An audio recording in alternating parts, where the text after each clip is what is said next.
জাতীয় পার্টি আসন্ন জাতীয় সংসদ নির্বাচনে অংশগ্রহণ করবে এবং ৩০০ আসনে প্রার্থী দেবে বলে জানিয়েছেন রংপুর সিটি কর্পোরেশনের সাবেক মেয়র ও জাতীয় পার্টির কো চেয়ারম্যান মোস্তাফিজুর রহমান মোস্তফা। দুপুরে রংপুর নগরীর সেন্ট্রাল রোডস্থ জাতীয় পার্টি কার্যালয়ে রংপুর বিভাগীয় জাতীয় পার্টির বিশেষ জরুরি সভায় প্রধান অতিথি হিসেবে সাংবাদিকদের সাথে মতবিনিময়কালে এসব কথা বলেন। মোস্তফা বলেন, আওয়ামী লীগ নির্বাচনে অংশ নিতে না পারায় জাপার প্রার্থীরা বিভিন্ন আসনে জয়ী হবে। রংপুর বিভাগের ৩৩টি আসনের জন্য প্রার্থী চূড়ান্ত করার কাজ শেষ পর্যায়ে রয়েছে। তিনি ঢাকায় জাতীয় পার্টি কার্যালয়ে দ্বিতীয় দফায় হামলার নিন্দা জানিয়ে রংপুর বিভাগের ৮ জেলায় হামলাকারীদের বিরুদ্ধে প্রতিরোধ গড়ে তোলার আহ্বান জানান।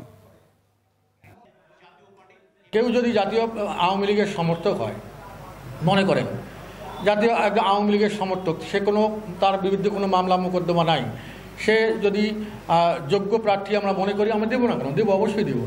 ৩০০ আসনে আমরা প্রার্থী দেব।